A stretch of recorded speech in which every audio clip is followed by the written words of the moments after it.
Dago cleared a path through the crowd, bumping people and growling when they didn't move fast enough. Ronan nudged gawkers aside from the rear. Moria allowed herself to be led, well aware of the scene she'd caused and the trouble she was in. More important, she was aware of the trouble Ashyn could catch for not realizing her twin had left. If there was one thing that could melt the steel from Moria's spine, it was the prospect of causing her sister grief. Only once they were out of the square did she regain her stride. Ronan took the lead, and they wound down 2 alleyways before finding a dark corner behind a bakery, the sweet scent of honey cakes wafting out. Moria asked about his young brother and sister.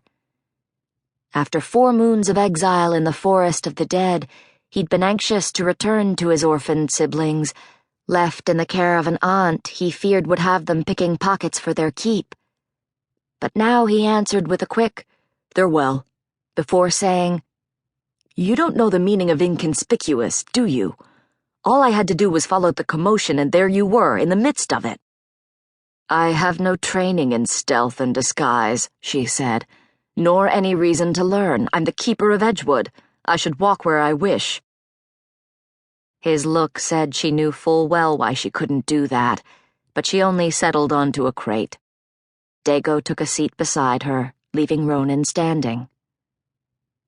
"How is your sister?" he asked. "As fine as can be expected, being held a virtual prisoner and worrying about the people of Fairview and the children of Edgewood."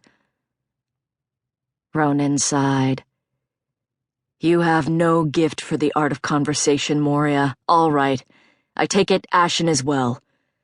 Please, tell her—" He struggled long enough for words that Moria sighed with impatience. "I'll tell her you send your undying love and cannot wait to see her gentle face again." From the look on Ronan's face, you'd think she'd suggested telling Ashyn he wished her a slow and tortured death. "Fine," she said. "I'll tell her you asked after her and that it would be pleasant to speak with her, once she is permitted to do so." "Yes, thank you. I have great regard for your sister, but she is a seeker, and I have good reason for not—" Moria peered at him. "Not what?" "I have great regard for your sister." Yes, you said that. I didn't come to play matchmaker. I asked you to meet me. Summoned would be a better word." He crouched against the wall. "Is it about Gavril? I heard that he has left the city." "Yes, but that is not— I wouldn't have thought him quick to leave your side. He seemed to have appointed himself as much your loyal guard and companion as Dago." Dago growled, as if understanding enough to not appreciate the comparison. Bond beasts were said to be the reincarnations of great warriors, and the wildcat comprehended more than might be expected of an animal. "I did not come to speak of," she began. "What happened?" She'd truly rather not speak of it, but he'd need to know if he agreed to help with her plan. "You'll recall the message we bore from Fairview," she said.